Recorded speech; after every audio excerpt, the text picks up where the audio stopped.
death wasn't the end for a pharaoh. It was the moment he pressed the launch button on a 3,000-year voyage to become a god. Imagine this: a king, after decades building pyramids, temples, and statues, is finally laid in a golden coffin. But the real adventure, that's just starting. His body is about to become a passport, his tomb a spaceship, and his heart the key evidence in the universe's most terrifying courtroom. First secret: if you want to live forever, you'd better look after the hardware. Mummification kicked off around 2600 BCE, basically ancient biohacking at its finest. Royal embalmers worked inside a special tent, the place of purification. There, they carefully removed the stomach, liver, lungs, and intestines, each placed in its own canopic jar, protected by a god. The brain. They literally whipped it out through the nose with a bronze hook, because Egyptians thought the heart, not the brain, did all the thinking. The heart stayed put. It had a date with destiny, needing to testify at the final trial. The body then got packed in natron salt for 40 days until it weighed about half its original mass. Hundreds of yards of linen, some strips as thin as dental floss, were wrapped around the corpse while priests recited spells from what later became the Book of the Dead. Between layers, they tucked amulets, scarabs, ankhs, tiny gold body parts. One loose amulet could void the warranty on eternity, so every fold was logged like a NASA checklist. Finally, the face was painted with molten resin, the goal. The king should still look like a ruler, not a raisin. Total cost today: roughly the price of a private jet. Caw for the pharaoh, that was pocket change compared with the payoff, a rebooted life in a perfect world. Secret number 2: pack everything you need, because Amazon Prime doesn't deliver to the field of reeds. Pharaohs took the phrase, "you can't take it with you," as a personal insult. Royal tombs are packed with beds, chariots, board games, underwear. And Khufu's personal favorite, an entire 144-foot solar boat sealed in a pit beside the Great Pyramid. This boat wasn't just symbolic. It was a working vessel meant to carry the king across the sky with the sun god Ra. Walls were plastered with star maps so the soul could navigate. The ceiling of Setiai's burial chamber. Still, the most accurate ancient sky chart ever discovered. Food and drink were stocked in serious amounts. Tutankhamun was buried with 30 jars of honey, 40 boxes of dried beef, and exactly 138 loaves of bread, enough carbs to last several afterlives. But the real asterisk payload was information. Spells painted on every surface turned the tomb into a how-to manual for resurrection. Think of it as the ultimate read-me file. Only, instead of turn it off and on again, the advice is, don't forget the correct name of the gatekeeper. At the 4th hour of the night, before the tomb was sealed, priests performed a ceremony that looks deeply weird to modern eyes.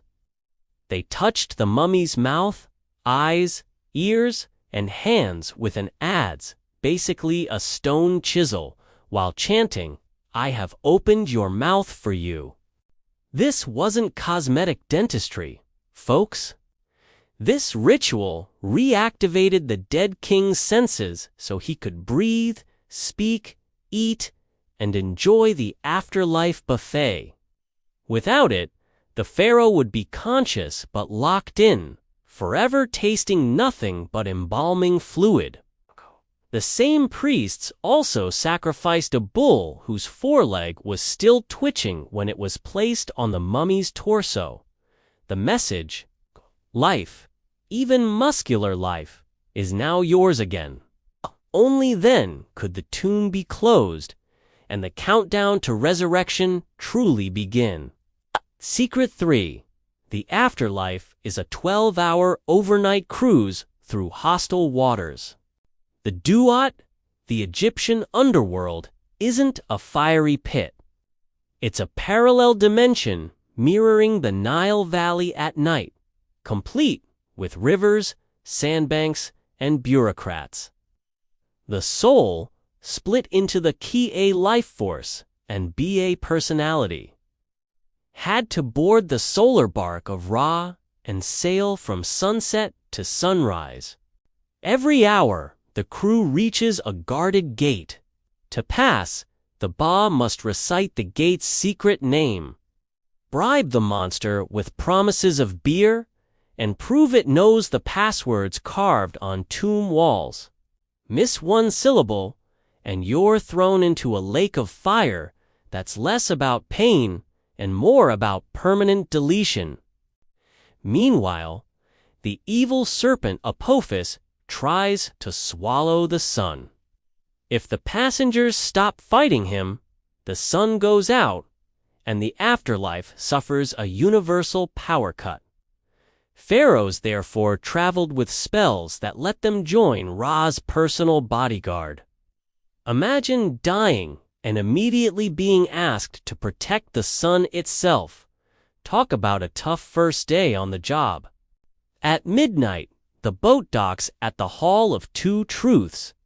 Here, the pharaoh faces 42 judges, each wearing a different animal head, like the weirdest Zoom meeting ever. He must recite a negative confession.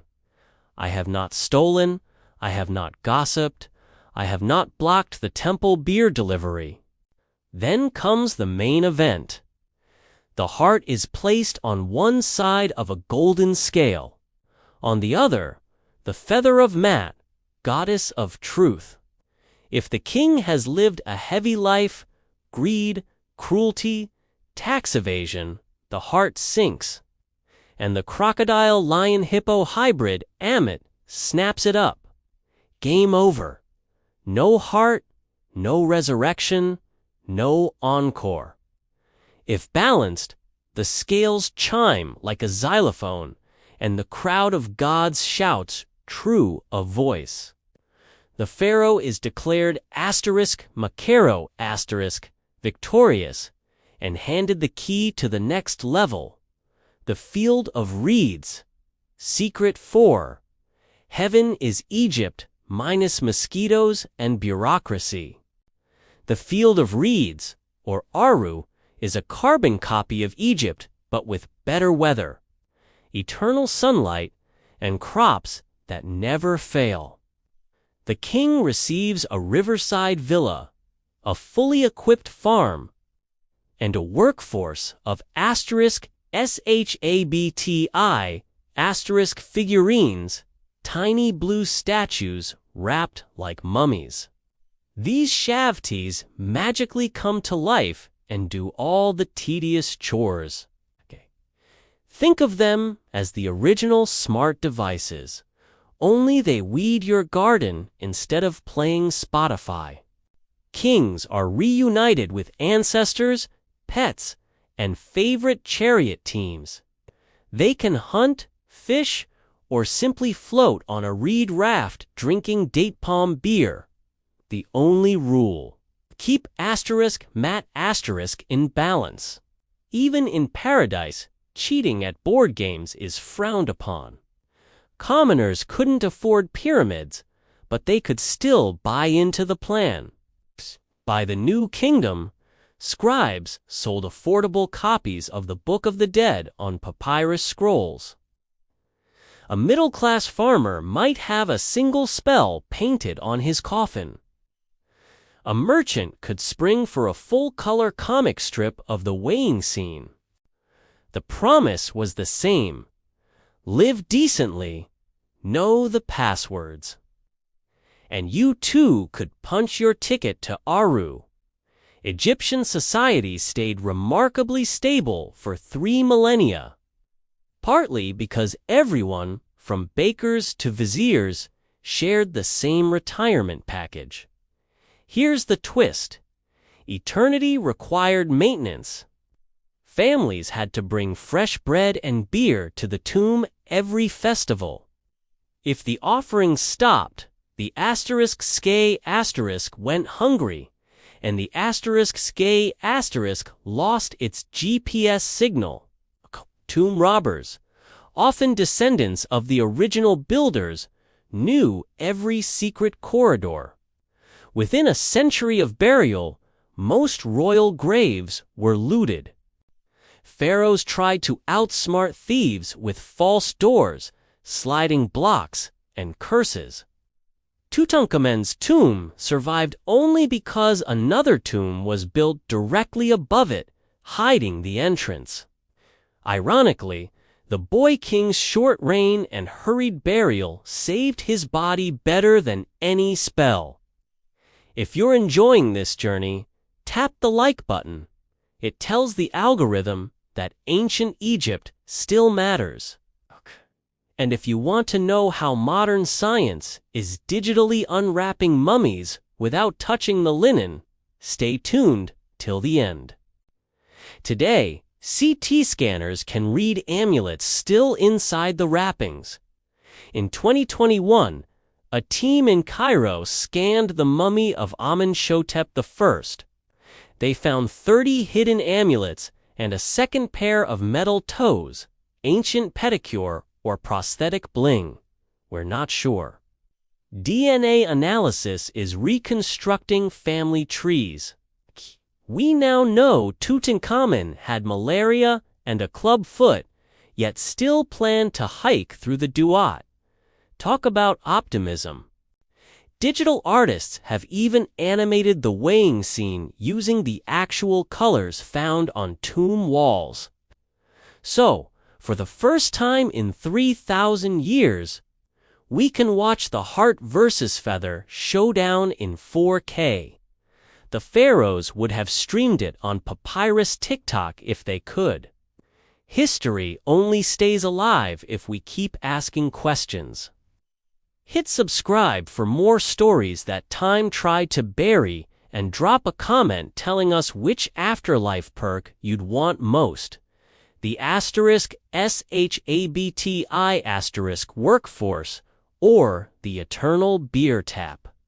The biggest secret of the pharaoh's afterlife mystery isn't hidden in a tomb, it's hidden in us.